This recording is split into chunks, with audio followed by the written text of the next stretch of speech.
Good Tuesday morning, and thanks for joining us from the Ohio AgNet, the voice you know at the News You Trust studio, sponsored by BASF. Visit your local ag retailer about 0% financing on all BASF crop protection, seed treatment, and Citavo brand soybeans now through March 15th. I'm Joe Everett. Well, currently 36 degrees outside here at the farm this morning. Looks like some rain's moving through the Buckeye State today and over the next couple of days. We'll have a full forecast update for you shortly. Some quick calendar reminders, powered by Soy Biodiesel. Today we will have our next monthly check-in at Farm Credit Mid-America. Tune in as we discuss the latest Farm Credit Mid-America news and updates. Then make sure you tune in to the Ohio AgNet on March 5th when we broadcast from the Wilmington College Aggies 68th Annual Judging Contest, where 1,500 high school students will be honing their judging skills. Then we will be broadcasting from the U.S. Trotting Association annual meeting on Friday. Visit ustrotting.com to see how you can get involved. Now let's tune in for an update from Growth Energy on E15. Here's Dusty Sonnenberg. Commodity Classic took place last week in San Antonio, Texas, and to no one's surprise, year-round E15 was a key point of discussion among many of the corn growers. Also on hand was Emily Skor. Emily is CEO of Growth Energy and had these comments as they continue their efforts working with Congress to achieve year-round E15 approval. We have to keep on. We have to be relentless. We have to be vocal and loud, and we just have to make sure that our chorus cannot be ignored. That these are businesses and farmers that need us. They need help. We need a boost. We need a shot in the arm. This is what the president campaigned on. This is what many legislators campaigned on, supporting the rural economy. The best thing that you can do is create a market with legislation that just gives us the ability to sell this product year-round. So we just have to kind of stay in their face about it. And I know there are ongoing conversations. We have really good champions who are working hard. They're trying to reach across the aisle. It's not easy negotiations, so we just have to really keep them bucked up. Now, with affordability being the buzz in all the major news headlines, Skor said E15 is a perfect fit. So this is a product that it's better for the environment, it's better for the engine because it's a higher octane, it burns cleaner and cooler, and it's putting money in your pocket every time you fill up. To hear the full interview with Emily Skor, CEO of Growth Energy, check out the featured audio now at ohioagnet.com. For the Ohio AgNet, I'm Dusty Sonnenberg. Hey, thanks, Dusty. Well, fertilizer markets are getting extra attention right now as tensions in the Middle East raise concerns about global supply. Each year, around 55 to 60 million metric tons of urea are traded worldwide, and nearly half of that comes from the region. The issue? Much of it moves through the Strait of Hormuz, a key shipping route now facing disruption due to conflict. Oil prices moved higher on Monday as tanker traffic concerns grow. And unlike oil, fertilizer does not have much of a backup supply system. That means any slowdown in shipping could quickly tighten global fertilizer availability as we head into the growing season. Well, paperwork could become easier with the USDA. Let's check in with Brianna Smith for this update. A new effort from USDA could eventually make paperwork a little easier for farmers working across multiple federal programs. During the Commodity Classic in San Antonio, Agriculture Secretary Brooke Rollins announced a new system called One Farmer, One File. Instead of farmers entering the same information multiple times with different USDA offices, the department wants to create a single record that will follow the farmer across agencies. Secretary Rollins says the goal is to modernize outdated systems and make USDA programs easier for farmers to use. Officials say the change would reduce duplicate paperwork, improve coordination between agencies, and streamline how programs are delivered. Work on the project began in 2025. USDA expects more progress in 2026, with the system planned for completion in 2028. USDA also says recent updates include using login.gov for farmer bridge assistance payments and simplifying some conservation program applications. For more information and to read the full article, visit ohioagnet.com. Reporting for Ohio's Country Journal and Ohio AgNet, I'm Brianna Smith. Hey, thanks, Brianna, for the update. Well, the USDA is now predicting the agricultural trade deficit will drop by $29 billion in fiscal year 2026, down from about $50 billion a year ago. Luke Lindberg, the USDA Undersecretary for Trade and Foreign Agricultural Affairs, said the trade team isn't done and has set a goal to get back to the trade surplus. Going from $50 billion forecasted to $29 billion is a tremendous progress in 1 year, he said. That's down 43% compared to the same time in 2025, and we're continuing our efforts to make sure that drops even further. Exports that saw significant increases by the end of 2025 included dairy, ethanol, and corn exports, up 15%, 11%, and 29%, respectively. The U.S. ag trade balance is the export value minus the import value, and Lindbergh said the export side is where the USDA trade team can and will make the most impact on the bottom line.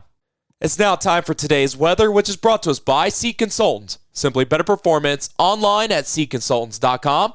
Here's the forecast. Precipitation starting to work into Ohio here today. I'm Chief Meteorologist Ryan Martin. Let's take a look at your forecast update. We have a weather system developing to our west that moves out of central and southern Illinois, across Indiana and into Ohio today. Biggest round of moisture, I think, is going to be along and south of US 30. I won't rule it out anywhere. See additional moisture coming through on Wednesday. That's mostly over the southern half of the state as well. Thursday, a frontal boundary brings rain and thunderstorms to the entire state of Ohio. Behind that front, we see a little bit of lingering moisture on Friday, but maybe a bit of a drying period in there. Another system trying to come through for Saturday afternoon into early Sunday. Anywhere from a good solid half to 3/4 of an inch out of that one. I think that's the last in the wave this week. Sunday midday turns out drier, and we should be looking for anywhere from 1 to 3 inches of rain or more across Ohio this week. I'm Ryan Martin. Hey, thanks, Ryan. Ty Higgins catches up with Melanie Straitbach with Farm Credit Mid-America for planning for the next generation on this week's featured audio, coming up next here on the Ohio AgNet. Ohio farmers are excited about the approval of Striax dicamba herbicide for in-crop soybean use. For a limited time, B&B AgVantages in Conover, Ohio, are reopening cash discounts and financing on Asgrow soybeans. This is a fantastic opportunity to return to the proven yield performance of Asgrow soybeans and the strong weed control system of the XtendFlex system. Orders must be placed and paid for by March 13th. Contact B&B AgVantages for details at 937-368-3880. Looking for heavy equipment but don't know where to buy? Purple Wave Auction has you covered. Always online and always no reserve. It's your destination for construction or ag equipment ready to work. We even sell semis, trailers, and fleet equipment for your operation. Best part? It's free to join. Head to purplewave.com. That's purplewave.com. Sign up for a free account and start bidding today. Purple Wave Auction, the easiest and most straightforward way to buy and sell equipment. Always great to see fellow Ohioans somewhere else, especially when it's sunny and 85 degrees here in San Antonio, Texas for Commodity Classic. Melanie Straitbach joins me with Farm Credit Mid-America. She is their Senior Vice President of Ag Lending for Ohio. Great to see you. And as we look at what's happening here in San Antonio, there's a lot of talk about that next generation coming in. We need not just the young people that are on the farm, but the workforce that comes along with them. When it comes to transition planning, though, as tough as those conversations are when times are good, they have to be a little bit more difficult when we're in down times like we are now. Yeah, when you think about the long-term viability of operations, that's in question right now, just with where profit margins are at. I heard yesterday we're getting ready to put the most expensive crop in the ground we've ever planted. And so how do you look at tighter profit margins and the cash that's left over and sustain additional labor by bringing that next generation back? And so it's a tough question that a lot of farms are having to work through right now. And it's a really individualized answer. It's different for every single operation. What are the strengths of both generations? What can each bring back? Do they want to have livestock and grain? Because that's where we see some strengths right now. There are some positives, and especially in the livestock industry, those operations that have been diversified and they have grain and protein, they're able to find some ways to bring in some extra cash flow to continue to build to bring back the next generation.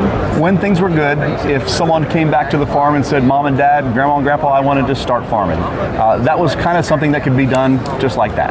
Yeah. With the way things have turned over the past 3-4 years, what does that runway look like in order to set your operation up for success when bringing on the next generation? It's a really good question, Ty, that I think most people are juggling with because it is a again, and I know people get tired of me saying it depends, but it really does depend on the operation. And I think they have to look at what are the long-term goals for both generations, and if it's really uncomfortable to have that conversation together, who are some advisors that you can bring into the operation that allow each generation to sit down and say, what are my goals? Where do I want to be? Where do I want to see the farm ending up at?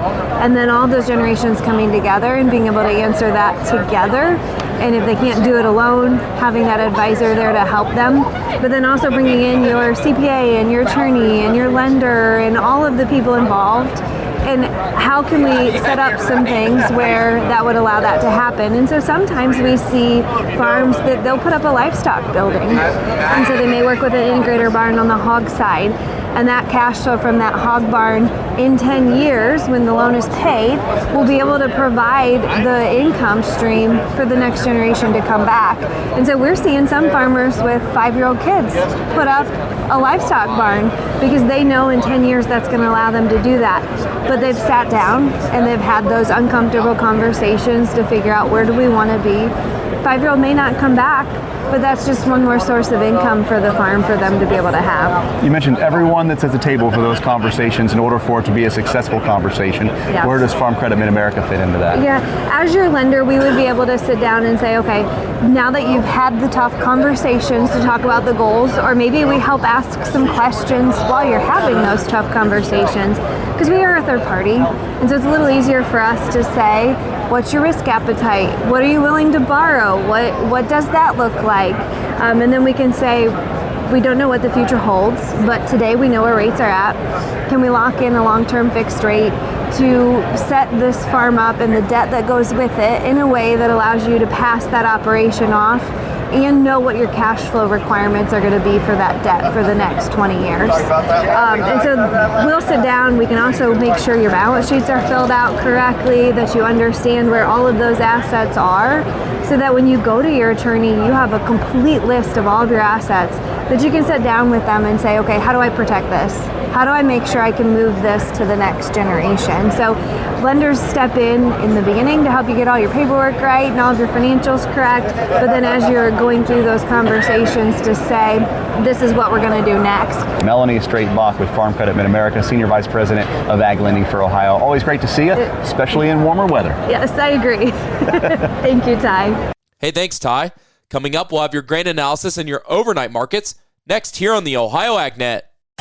If agriculture is your way of life, you need news you can count on. That's why Ohio farmers turn to Ohio's Country Journal, your source for the latest in crop updates, livestock insights, market trends, and the stories that celebrate country life across our state. Every issue keeps you informed, connected, and ready for what's next in Ohio agriculture. So don't miss a beat. Renew your subscription or sign up today at ocj.com/renew and grow with the publication built for Ohio farm families. That's ocj.com/renew. It's now time for today's market analysis, which is brought to you by the Louis Dreyfus Company, excited to bring the brand new soybean crush facility to Upper Sandusky, Ohio. Learn more about marketing your soybeans with LDC at 574-566-2113. Here's Ryan Martin. Grain markets finished mostly lower yesterday. Most of this was on geopolitical concerns, namely Israel and the U.S. taking on Iran. There was correction in the marketplace because of the uncertainty, but it wasn't Israel and Iran. The only markets that we saw really kind of key off of Israel and Iran and the U.S. and Iran were the energy markets. That was a no-brainer. Iran closing the Strait of Hormuz, 20 million barrels of oil per day, try and move it through there. And so that is a problem. Crude oil markets really moved higher yesterday because of that, but soybean oil followed. Otherwise, the trade concerns out there really surrounded the U.S. and China. And the main talking points here were, will Trump and Xi still talk at the end of this month? Last week, odds of that happening person to person, 75%. Yesterday, that dropped under 50%.